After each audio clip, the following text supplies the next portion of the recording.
Aceitar tudo.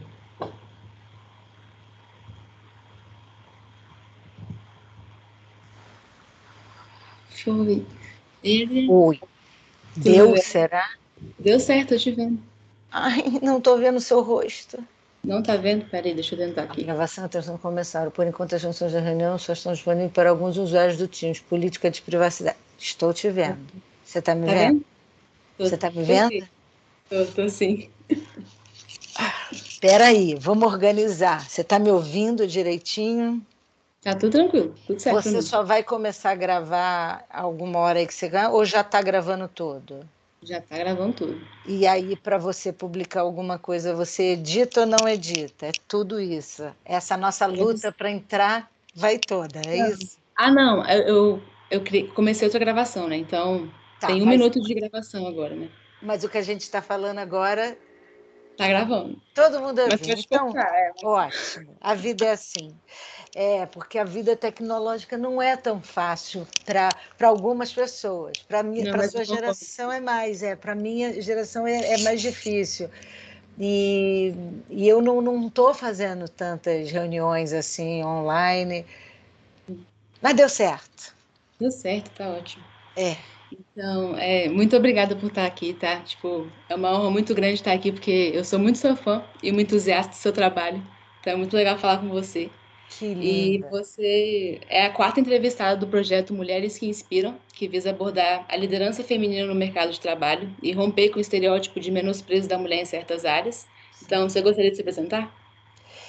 E aí eu também não só vou me apresentar, como eu quero te dizer que eu fico muito honrada, orgulhosa de estar junto com as outras três mulheres que você já entrevistou. Uhum. Grandes mulheres, muito obrigada por estar junto delas. Parabéns a você por essa iniciativa e por conseguir fazer unir essas pessoas que você uniu, tão importantes e fortes para a nossa história. E aqui me apresentando, eu sou Adriana Esteves, atriz há 30 anos, já fiz muitos trabalhos na televisão, muitos no cinema, alguns muito importantes para mim no teatro. E estou aqui nessa nossa batalha por um país melhor, por uma sociedade mais justa. Por isso também fico muito feliz de estar aqui junto com você para bater esse papo. Uhum, ótimo. Então, você começou sua carreira muito jovem, né? E como foi para você, já desde muito jovem, tomar essa decisão de investir sua vida em um segmento de muito risco, muito incerto, que é como são as artes e a cultura aqui no Brasil? Mari, isso é engraçado porque eu fui muito nova, assim, desde a sua idade eu já era uma pessoa assim com muita vontade de uma independência, com muita vontade de trabalhar, com muita vontade desse crescimento é, de adulto, né? Que eu era muito menina, mas eu já pensava numa vida adulta, numa profissão que me satisfizesse, que eu achasse que seria importante para o mundo. No início de tudo, o que eu queria era ser médica. Eu tinha certeza que eu ia fazer medicina, que eu ia ser pediatra, como meu pai é. E Uhum. depois eu me apaixonei muito, dos 11 aos 16, pelo balé clássico, e balé clássico foi muito importante para mim, então foi pelo balé que eu entrei nas artes. Uhum. Sentia a dificuldade, já entendia muito jovem a dificuldade da profissão artística, da profissão do balé, da dança, muito difícil no país, da questão feminina. É...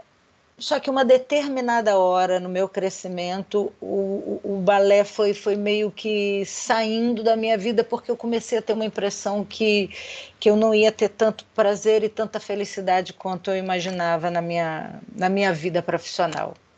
Uhum. Foi aí que, aos poucos, eu comecei a ter oportunidades de conhecer o que era atuar. E conheci, me apaixonei e a minha vida é o bichinho que me pegou e eu estou aqui há 30 anos. Entendi, mas você sempre teve essa certeza de que você sempre quis ser atriz? Depois que eu comecei, então vamos lá. A verdade é, o primeiro teste que eu fui convidada, o primeiro teste em televisão para fazer, para possivelmente participar de uma novela, para talvez ser uma atriz, eu tinha 18 anos. Foi um teste para uma novela chamada Top Model, 1989. E eu me apaixonei tanto pelo processo de estudar o texto. Na época estava passando uma minissérie na televisão que chamava Anos Dourados, era a Malu Mader com Cássio Gabos, e eu fiquei muito inebriada com a série, e eu tinha que estudar uma cena da Malu Mader, desse casal.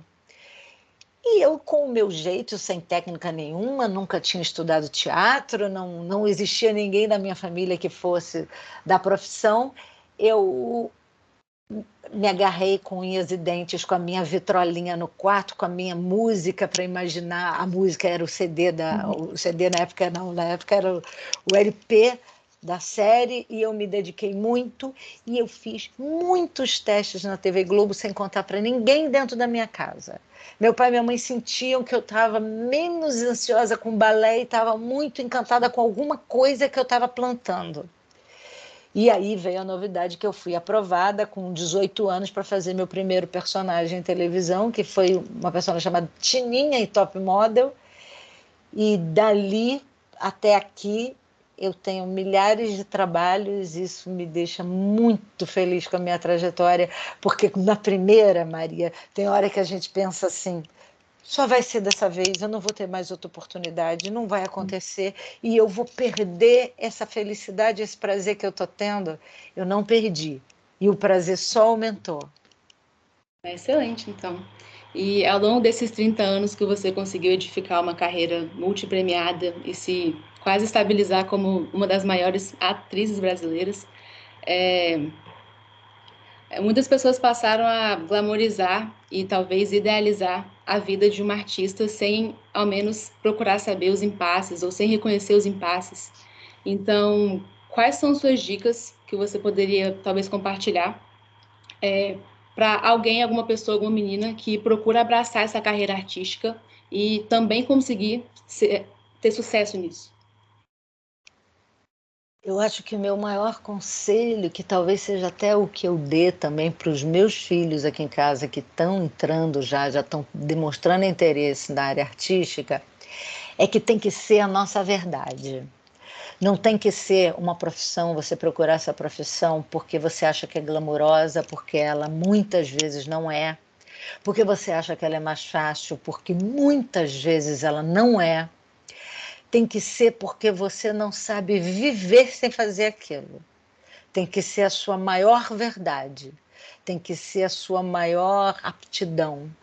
Você pensar assim, qual é a função que eu tenho na vida? A minha função é essa. No caso, atuar. Se você for cantar, no caso, cantar. Se for artista plástico, ser artista plástico. Você tem que ser muito sincero com você, tem que procurar muito dentro de você se é essa a sua verdade. Eu estou buscando minha verdade ainda, ainda não resolvi meu curso, Ainda mas não? É, mas é ainda não hora. resolvi. E quantas pessoas se transformam e mudam? Meu filho Felipe, que tem 21 anos, ele com muitos dotes artísticos e apaixonado por história, na hora que ele foi fazer vestibular, ele escolheu direito. Fiquei muito orgulhosa, a família toda orgulhosa, que bonito, ele com um senso de justiça muito grande, foi fazer direito. 2 anos depois ele falou, mãe, não é isso que eu quero.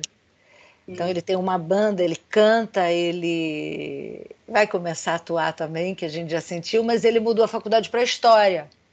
E eu acho também, se isso importa na sua entrevista, e eu acho que importa, que é o meu pensamento, a gente pode mudar de opinião quantas vezes forem necessárias, se a gente estiver procurando a nossa verdade, se a gente estiver sendo honesto com o que a gente quer, honesto com as pessoas que amam a gente, pai, mãe, botar essa conversa na roda para falar a verdade, não estou gostando, estou sofrendo, me ajuda a achar a minha verdade, e a gente não ter pressa de achar a nossa verdade.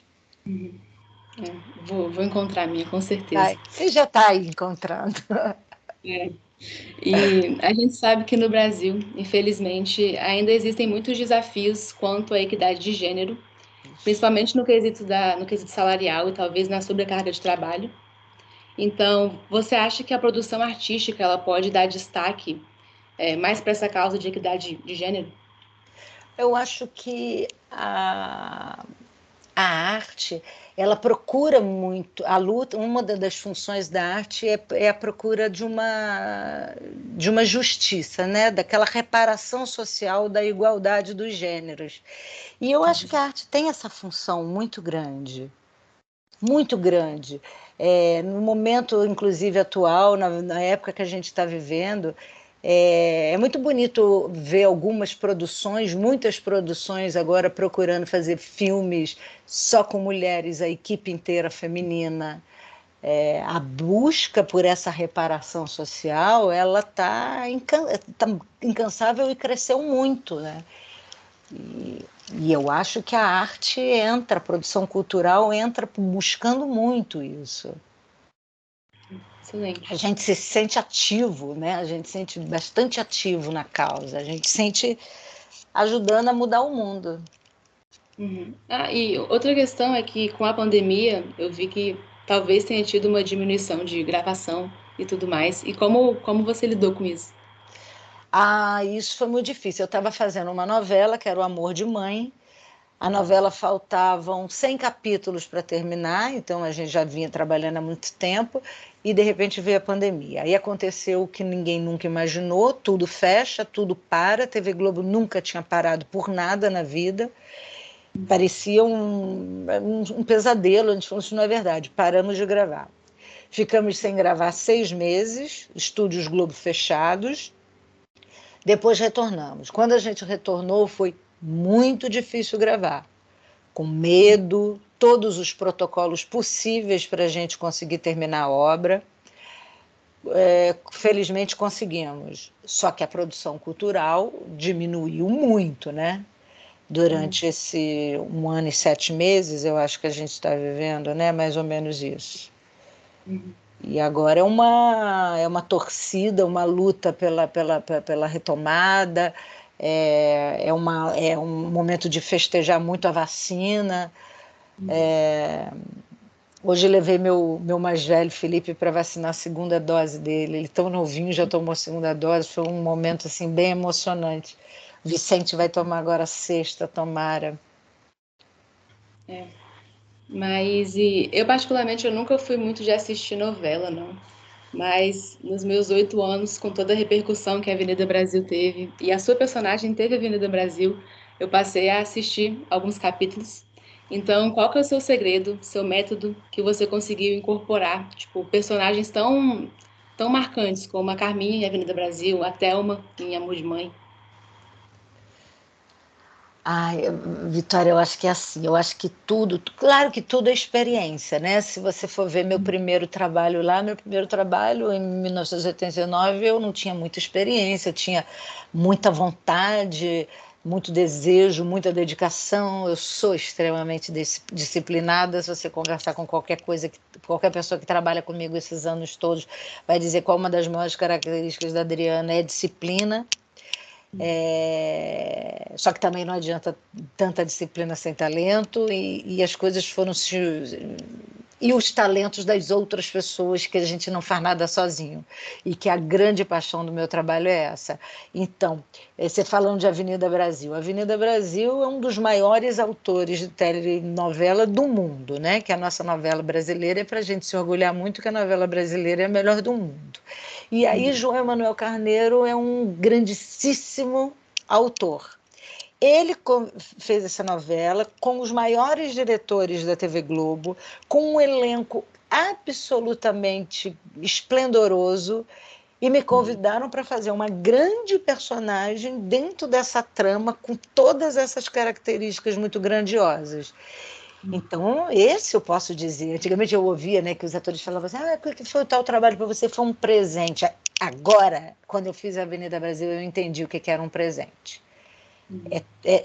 Tá tudo muito preparado, com toda a competência, com todo o talento de todos eles, e te chamarem para vir junto, e você fala assim: empreste agora também o seu talento e colabora com a gente. Aí foi essa delícia que é uma delícia na minha vida até hoje. Vou até te mostrar uma coisa para você rir. Vê se você consegue entender. Entendi. Aham. Quem é ela? Carminha. É a Carminha. Isso foi um presente de um fã. Muito bom. E a personagem, a Carminha, né? Ela acho que acaba virando uma segunda pele sua com todas as características dela. Até quando eu fui falar para minhas amigas que eu ia te entrevistar, lá, você vai entrevistar a Carminha. Então, o que você precisou fazer, talvez, para meio que amenizar as referências que você tinha da Carminha na sua vida pessoal, na sua vida de trabalho? Eu acho que eu demorei. Inclusive, o ano que eu gravava a novela, se eu chegasse em casa mais bravinha, Vlad, meus filhos, todo mundo falava assim: calma, que aqui você não é Carminha, não. Porque era uma personagem muito elétrica, muito 220 volts o tempo inteiro. Aí depois que acabou a novela, eu fui também tendo que me acalmar um pouquinho, porque eu trabalhei demais durante um ano inteiro e eu tive que entender que a vida não era aquela excitação toda, que eu tinha que dar uma acalmada. Isso demorou um pouco. Inclusive, eu só fui fazer novela de novo depois de Avenida Brasil, 2 anos depois. Fiz cinema, fiz 3 filmes, um ano depois da novela ter acabado. Mas foi realmente uma novela forte que eu precisei de um descanso, de um repensar da vida depois. E digerir também tanta alegria que ela me trouxe. Sim. Mas mesmo você tendo se afastado um pouco até dessa área, por um tempo, você ainda carrega algumas características da Carminha? Se eu falar para você que não, minhas amigas que estão assistindo, que vão assistir no seu Instagram, vão falar: Adriana está mentindo, ela é a Carminha. Ó, todos os personagens que eu já fiz, todos, dos mais alegres, dos mais cômicos, dos mais dramáticos, dos mais sofridos, tem um pouco de mim. Só que qual é esse meu pouco? Eu nunca vou contar, que são os meus segredos, é a minha intimidade. Mas você pode ter certeza, em todos tem um pouquinho de mim. Um pouquinho, às vezes um pocão. Entendi. E você pode compartilhar com a gente sobre o papel dos pais e das mães na criação de meninas empoderadas e com uma autoestima elevada e até na decisão de carreira que você resolveu tomar? Tipo, como os seus pais conseguiram te apoiar? Excelente sua pergunta, excelente, inclusive porque é uma das minhas preocupações, porque eu sou mãe de 3 filhos, eu tenho uma menina e 2 meninos. A minha preocupação em criar meninos feministas é muito grande, importante, mas não chega nem a ser uma preocupação, porque é a forma com que eu e meu marido criamos nossos filhos. Marco Rica também, pai de Felipe, criamos nossos filhos com esse pensamento, com uma educação feminista para meninos e para meninas. E acho isso uma importância muito grande.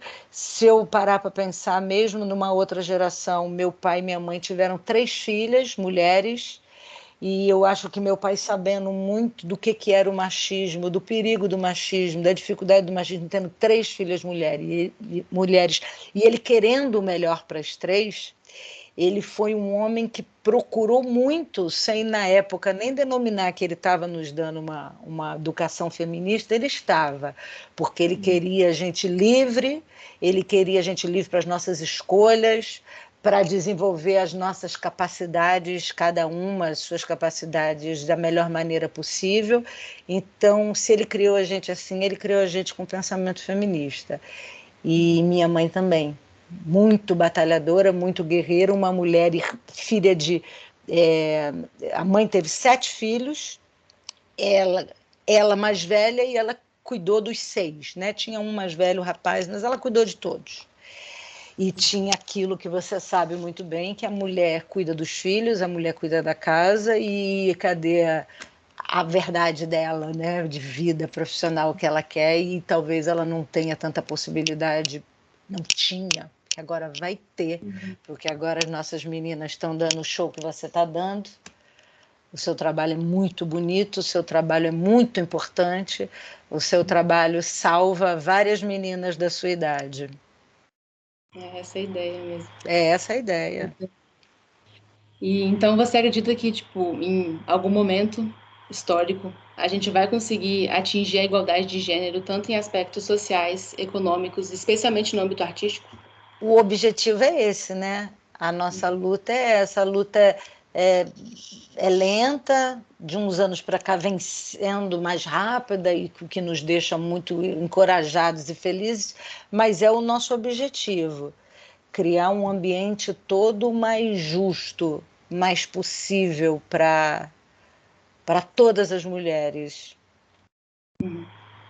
E na sua trajetória, até onde você chegou hoje, você imaginava que você ia chegar onde você está hoje? Ou as oportunidades foram vindo e você foi abraçando? Como é que foi? Elas foram vindo e eu fui agarrando. Eu não fui nem abraçando, eu fui agarrando. Eu tinha muita. Minha mãe falava assim: minha filha, abra portas, abra muitas portas. Numa você vai entrar. Eu abri muitas e vinham as oportunidades, eu agarrava com unhas e dentes. Eu não perdia. Então, a minha vida profissional, a minha vida familiar, a minha relação com o mundo, com os meus amigos, com o mundo mesmo inteiro, ela está hoje em dia no momento em que eu venho trabalhando há muitos anos, sonhava ter.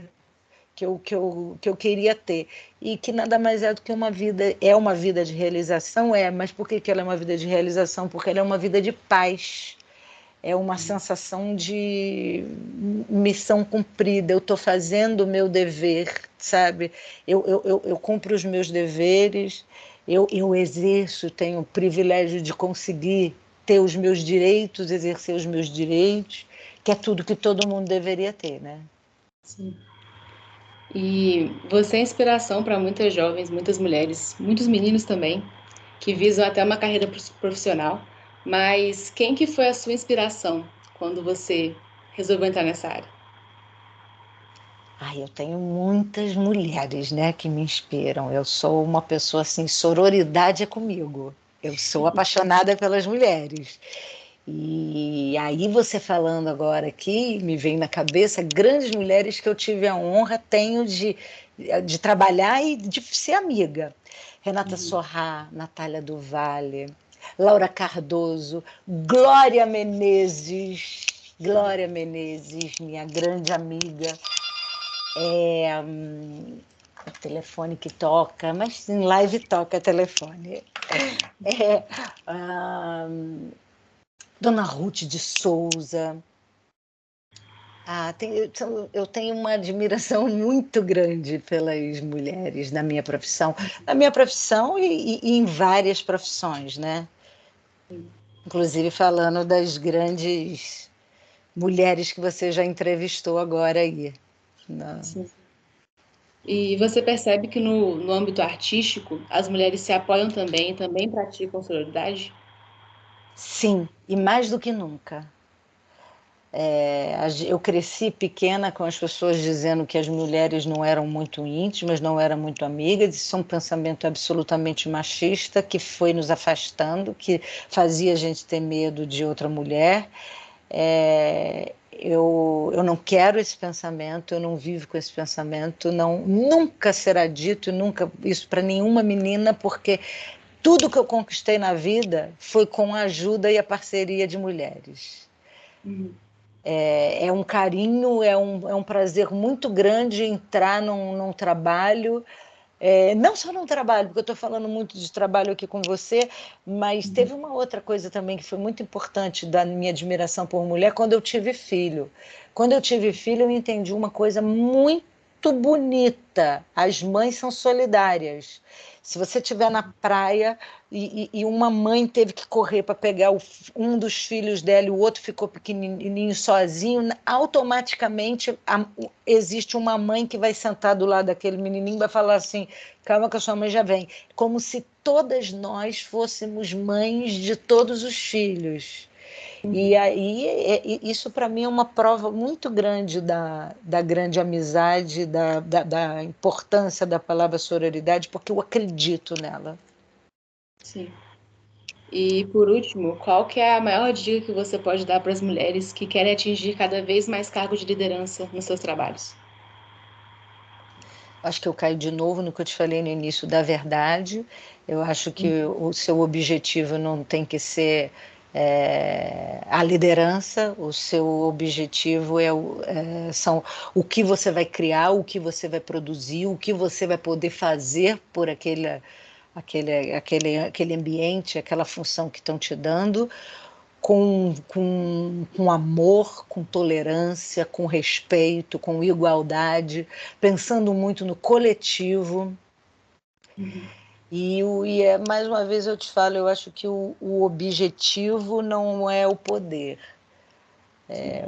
O objetivo é ter condições de poder fazer tudo o que você imagina, que é lutar pela igualdade, lutar pela liberdade. Uhum.